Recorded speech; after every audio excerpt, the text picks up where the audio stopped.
Assalamu alaikum girls. In today's lecture of computer science, we'll go through data anomalies. Data anomalies क्या होती हैं, data anomalies की क्या different types हैं और इसको अपने data से क्यों remove करना important है. हमारे आज के lecture में main emphasis होगा data anomalies पर. Data anomalies. Data anomalies are the problems in relations that occur due to redundancy in the relations. वो तमाम प्रॉब्लम्स, वो तमाम एबनॉर्मेलिटीज़ जो किसी भी टेबल या रिलेशन में इसलिए अकर होती हैं क्योंकि उस डाटा में, उस टेबल में डाटा रिपीट कर रहा है बार बार, तो इसको हम कहते हैं data anomalies. These anomalies affect the process of inserting, deleting and modifying table data in a relation.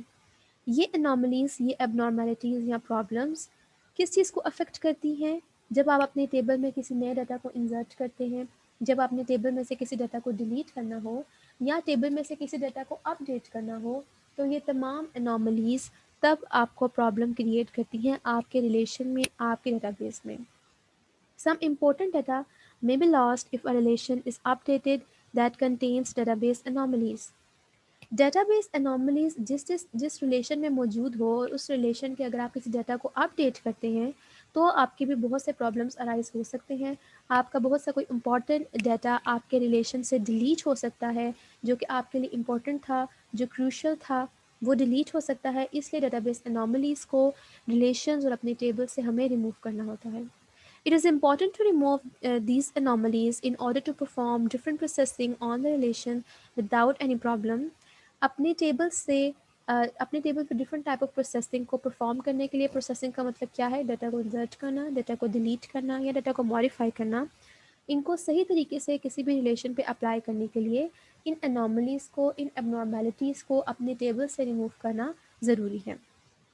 Okay, यहाँ पे ज़्यादा एम्फेसिस हम जिस बात पे दे रहे हैं, ज़्यादा हम जिस चीज़ पे अपना इम्पोर्टेंस दे रहे हैं जिस चीज़ को, वो है रिडंडेंसी. इसका मतलब है कि जिस भी टेबल या रिलेशन में रिडंडेंसी मौजूद है उसमें एबनॉर्मेलिटी या एनॉमलीज मौजूद हैं और उससे आपके टेबल की क्वालिटी और उसकी परफॉर्मेंस अफेक्ट होगी.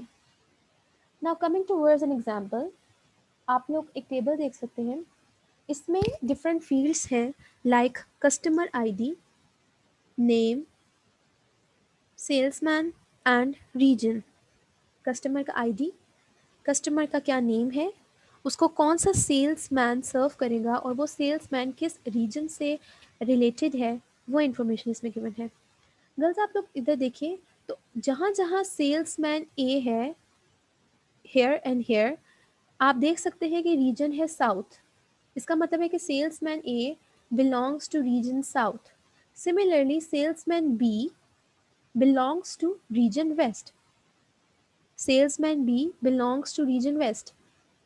जो सेल्समैन जिस रीजन से बिलोंग करता है, जिस रीजन से रिलेटेड है, वो डाटा आपके पास रिपीट हो रहा है, तो इसका मतलब है कि इस टेबल में, इस रिलेशन में रिडंडेंसी मौजूद है. इस टेबल की क्वालिटी इज़ नॉट गुड. यहाँ पे हम मूव करेंगे एक और एग्जाम्पल पे. एग्जाम्पल नंबर 2 है, आप ये टेबल देख सकते हैं. इसमें student ID, student name, age mention है, साथ ही ब्रांच कोड, ब्रांच नेम और एचओडी का नेम भी विजिबल है. स्टूडेंट आईडी के अंडर आप नए स्टूडेंट्स की आईडी को लिखेंगे, उनके नेम लिखेंगे, उनकी एज लिखेंगे. ब्रांच कोड में वो स्टूडेंट्स जिस डिपार्टमेंट में इनरोल्ड हुए हैं, जिसमें उसमें उन्होंने एडमिशन लिया है, उसकी इन्फॉर्मेशन आप यहाँ लिखेंगी. देन ब्रांच नेम है एंड देन उस ब्रांच की एचओडी का क्या नेम है, वो यहाँ पे आएगा. इस टेबल में रिडंडेंसी कहाँ है, जहाँ जहाँ ये वाला इंफॉर्मेशन एंटर है, branch code, branch name and HOD name.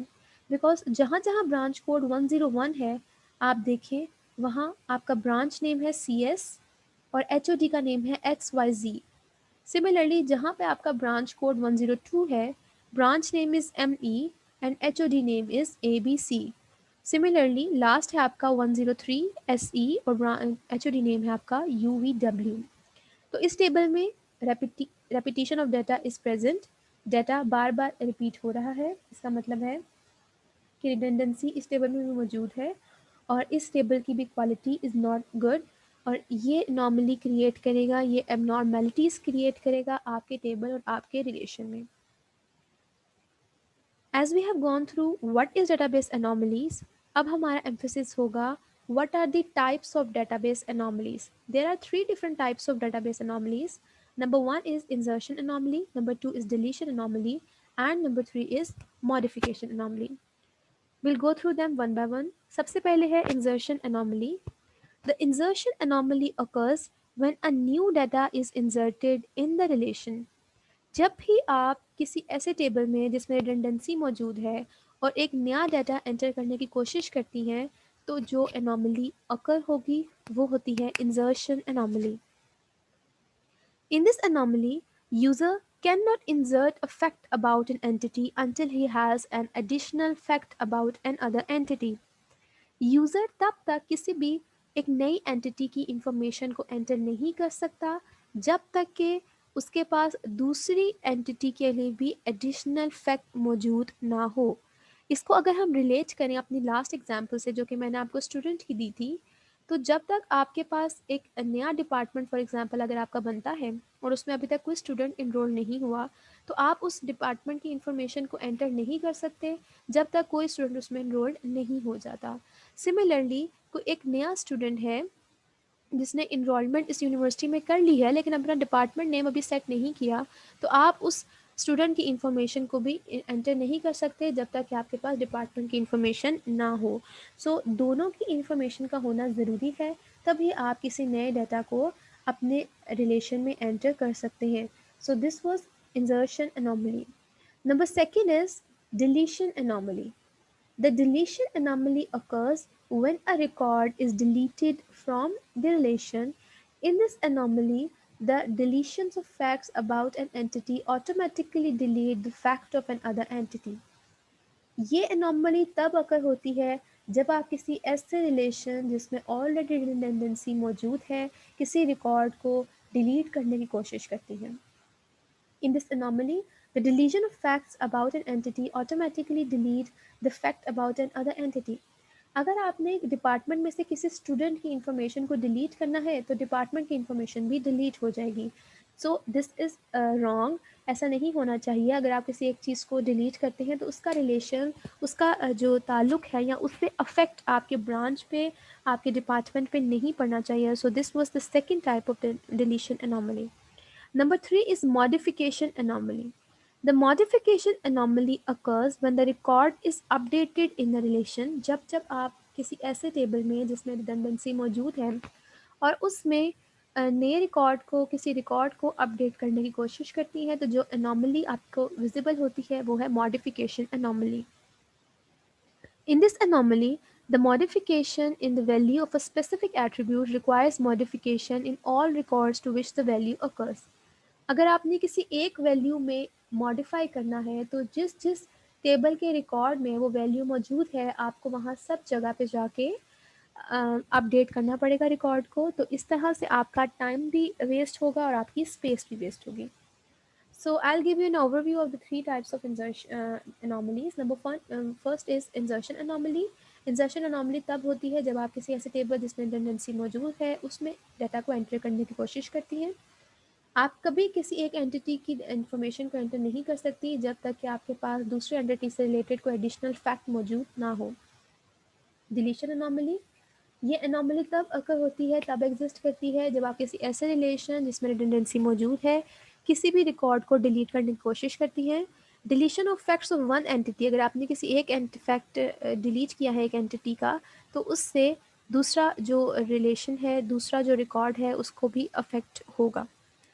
Modification anomaly, ये तब अकर होती है जब आप अपने रिलेशन में किसी चीज़ को मॉडिफाई करने की कोशिश करती हैं. आपको रिडंडेंसी है, बार बार डाटा रिपीट हो रहा है, इसलिए आपको हर जगह पे जाके अपडेशन या मॉडिफिकेशन करनी पड़ेगी जहाँ जहाँ वो मौजूद है डाटा.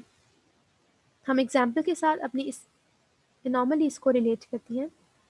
सो इस एग्जाम्पल के साथ हम रिलेट करते हैं. Student ID, student name, age, branch code, branch name and HOD. Redundancy का मैंने आपको बता दिया कि जहाँ जहाँ ब्रांच कोड 101 है, डिपार्टमेंट नेम CS है एंड एचओडी का नेम है XYZ. इसी तरह जहाँ जहाँ ब्रांच कोड 102 है, branch name is ME and HOD name is ABC. Similarly जब ब्रांच नेम 103 है तो आपका डिपार्टमेंट है SE and HOD name is UVW। So already redundancy इस टेबल में मौजूद है, इसका मतलब है insertion, deletion and modification anomaly will occur in this relation. Suppose मैं किसी एक ब्रांच नेम है, एक ब्रांच नेम ब्रांच है सिविल इंजीनियरिंग की ब्रांच, उसमें वो ब्रांच बनी है अभी, लेकिन अभी उसमें किसी स्टूडेंट ने एडमिशन नहीं लिया, तो मैं उस ब्रांच की इंफॉर्मेशन को नहीं एंटर कर सकती अनलेस एंड अनटिल जब तक उसमें कोई स्टूडेंट इनरोल्ड नहीं हो जाता। So this is an insertion anomaly example. मैंने सिविल इंजीनियरिंग का डाटा एंटर करना है, उसके ब्रांच कोड को एंटर करना है, उसके ब्रांच नेम को और उसके एचओडी के नेम को मैं एंटर करना चाहती हूँ, बट मैं तब तक एंटर नहीं कर सकती जब तक कि उस डिपार्टमेंट में कोई सिंगल स्टूडेंट enrolled नहीं हो जाता. So this is the example of insertion anomaly. Now coming towards deletion anomaly, तब occur होगा जब मैं कुछ डिलीट करने की कोशिश करूँगी। फॉर एग्जाम्पल मैं स्टूडेंट आईडी, जिस स्टूडेंट की आईडी है 7, उसको डिलीट करना चाहती हूँ, उसके रिकॉर्ड को मैं डिलीट करना चाह रही हूँ। तो अगर मैं स्टूडेंट आईडी 7 के रिकॉर्ड को डिलीट करूँगी तो इसकी वजह से सॉफ्टवेयर इंजीनियरिंग डिपार्टमेंट की जो इंफॉर्मेशन है वो भी सारी डिलीट हो जाएगी, वो कहीं और मौजूद नहीं थी और वो भी डिलीट हो जाएगी। So this is deletion anomaly. तो एक डाटा को डिलीट करने से दूसरा डाटा उससे अफेक्ट हो रहा है और डिलीट हो रहा है। Number third anomaly was modification anomaly. इस टेबल में ऑलरेडी रिडंडेंसी मौजूद है। मॉडिफाई अगर मैं करना चाहती हूँ किसी डाटा को, फॉर एग्जांपल सीएस डिपार्टमेंट की एचओडी का नेम चेंज हो गया है, एचओडी अब कोई और उनकी जगह पे आ गई है। अब मैंने फॉर एग्जांपल यहाँ फर्स्ट रो में जाके चेंज कर दिया डाटा को ABC, नेक्स्ट में मैंने चेंज कर दिया ABC, थर्ड में मुझे चेंज करना पड़ेगा ABC एंड सेकेंड लास्ट में मुझे चेंज करना पड़ेगा ABC। इससे क्या हुआ, टाइम भी वेस्ट हुआ और स्पेस भी वेस्ट हुई। तो जहाँ जहाँ मुझे वो डाटा मौजूद था हर जगह मुझे मॉडिफाई करना पड़ा। इससे प्रॉब्लम क्या होगी इन 3 एनोमली से, टाइम आपका वेस्ट होता है, स्पेस आपकी वेस्ट होती है और आपका डाटा इनकंसिस्टेंट हो जाता है, डाटा की क्वालिटी ख़राब होती है। होना ये चाहिए कि जो स्टूडेंट का डाटा है वो डिपेंड नहीं करना चाहिए ब्रांच के डाटा पे और ब्रांच के डाटा को स्टूडेंट के डाटा पे डिपेंड नहीं करना चाहिए, because they two are independent. इन दोनों का आपस में डिपेंडिंग वाला काम नहीं होना चाहिए। हमें ये इन्फॉर्मेशन रखनी है कि कोई स्टूडेंट है वो किस ब्रांच से रिलेटेड है, वो किस ब्रांच कोर्स से रिलेटेड है, बट ये तमाम इन्फॉर्मेशन का एक दूसरे पर डिपेंड होना is wrong. Now coming towards the page, हमने जो एग्जांपल पढ़ी that was an example of students relation. यहाँ पे एक एग्जांपल गिवन है सेल्स रिलेशन की। एक टेबल गिवन है स्टूडेंट आईडी का जिसमें 10 से लेकर 60 तक स्टूडेंट्स इन कस्टमर्स मौजूद हैं, उनके नेम्स मौजूद हैं। सेल्समैन जो सेल्समैन इन कस्टमर को सर्व करेंगे और उनका रीजन भी गिवन है। अभी इसमें भी मैंने आपको कहा था कि रिडंडेंसी इस टेबल में मौजूद है। क्यों मौजूद है, बिकॉज जहाँ जहाँ अहमद है वो रिलेट कर रहा है रीजन साउथ से, Bashir is belonging to region west, Khalid is belonging to region east and Munir is belonging to region north. So क्या problems हैं इस relation में in terms of these anomalies, इसको हम देखते हैं। Number first anomaly is insertion anomaly. Suppose a new salesman Abid joins the company and is assigned to north region. अगर एक नए सेल्समैन आबिद ने कंपनी को ज्वाइन किया है और वो बिलोंग करता है नॉर्थ रीजन से, the record of a new salesman cannot be entered until a customer is also assigned to him. हम उस कस्टमर के हम उसके रिकॉर्ड को तब तक एंटर नहीं कर सकते। The record of a new salesman cannot be entered until a customer is also assigned to him.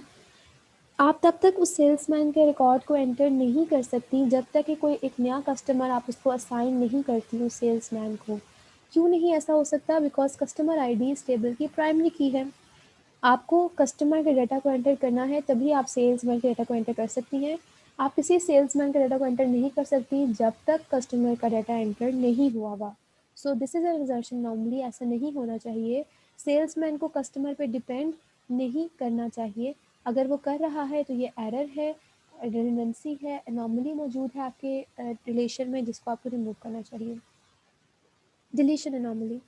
Suppose the record of a customer ID 40 is to be deleted. It will also delete the information of salesman Khalid who is assigned to East. अगर आप suppose करें कि मैं customer ID 40 को delete करना चाहती हूँ दाऊद को, तो इससे जो इन्फॉर्मेशन है सेल्समैन खालिद की वो भी डिलीट हो जाएगी और वो टेबल में कहीं और मौजूद नहीं है खालिद। तो ये भी हमें नहीं पता चलेगा कि एक सेल्समैन खालिद भी मौजूद था इस सिस्टम में, और ना ही हमें पता चलेगा कि वो किस रीजन से बिलोंग कर रहा था। तो दिस इज़ रॉन्ग। इससे डिलीशन एनॉमली आपके टेबल में मौजूद है, जिससे आपके कोड की, जिससे आपके रिलेशन की क्वालिटी अफेक्ट हो रही है, डाटा की क्वालिटी अफेक्ट हो रही है। Modification anomaly. Suppose the salesman Ahmed is reassigned to East region from South. It requires to update all records in which Ahmed appears.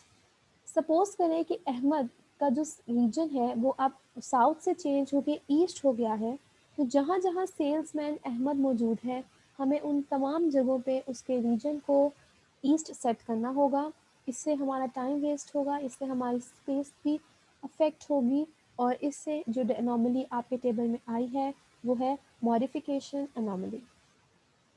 यहाँ पे एक इम्पॉर्टेंट चीज़ है इनकंसिस्टेंट। डाटा का इनकंसिस्टेंट होना, हम इस टर्म को कल भी देख चुके हैं।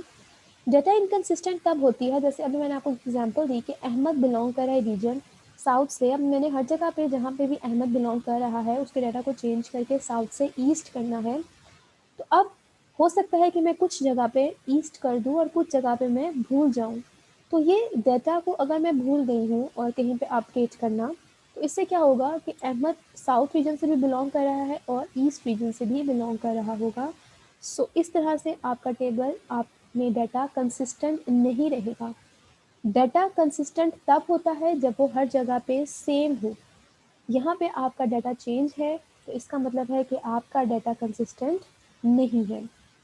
सो in this lecture we have gone through कि डेटाबेस एनॉमलीज क्या होती हैं, वो तमाम प्रॉब्लम्स जो कि आपके टेबल या रिलेशन में आती हैं क्योंकि आपका टेबल में डाटा रिपीट कर रहा है, उसको हम कहते हैं डेटाबेस एनॉमलीज। डेटाबेस एनॉमलीज को आपको अपने टेबल से रिमूव करना है अगर आप चाहते हैं कि आपके टेबल की परफॉर्मेंस बेटर हो। डेटाबेस एनॉमलीज की 3 डिफरेंट टाइप्स हैं: insertion anomaly, deletion anomaly and modification anomaly. Insertion anomaly means कि अगर आपके टेबल में इसी तरह रिडंडेंसी मौजूद है और दो चीज़ें हैं एक दूसरे पर डिपेंड कर रही हैं, तो आप एंटिटी से रिलेटेड किसी इन्फॉर्मेशन को ऐड नहीं कर सकते जब तक दूसरी एंटिटी से रिलेटेड आपके पास यूनिक इन्फॉर्मेशन या एडिशनल इन्फॉर्मेशन मौजूद ना हो। सिमिलरली अगर आप किसी एक एंटिटी की एक डाटा को डिलीट करना चाहते हैं तो वो उससे आपका दूसरी एंटिटी का डाटा भी डिलीट हो जाएगा। Number 3 is modification anomaly. आपके टेबल में रिडंडेंसी मौजूद है, इसका मतलब है कि डाटा बार बार रिपीट हो रहा है। अगर आपने जो डाटा रिपीट हो रहा है उसमें से किसी चीज़ को चेंज करना हो, किसी इन्फॉर्मेशन को चेंज करना हो, तो आपको हर जगह पे उस इन्फॉर्मेशन को चेंज करना पड़ेगा, उस डाटा को चेंज करना पड़ेगा। इसको हम कहेंगे मॉडिफिकेशन एनॉमली। इससे आपकी स्पेस वेस्ट होगी, टाइम वेस्ट होगा और आपका टेबल और रिलेशन इनकंसिस्टेंट डाटा को होल्ड कर रहा होगा। तो ये तमाम एबनॉर्मेलिटीज़ हैं जो कि किसी भी टेबल या रिलेशन में आ सकती हैं। नेक्स्ट लेक्चर में हमारा एम्फोसिस इस चीज़ पे होगा नॉर्मलाइजेशन पे, कि अब ये तो एबनॉर्मेलिटीज़ आपके कोड में, आपके टेबल में मौजूद है। अब इन एबनॉर्मेलिटीज़ को अपने टेबल्स या रिलेशन से रिमूव हम किस तरह से करते हैं? Through normalisation. नॉर्मलाइजेशन जिसमें फर्स्ट एनएफ फॉर्म है, सेकंड एनएफ फॉर्म है एंड थर्ड एनएफ फॉर्म है, उनको गो थ्रू करते हुए हम इन तमाम एबनॉर्मेलिटीज़ को अपने टेबल से रिमूव कर लेते हैं। In next lecture we'll study about normalization. आज का लेक्चर क्लास यहीं पे एंड होता है। अल्लाह हाफिज़।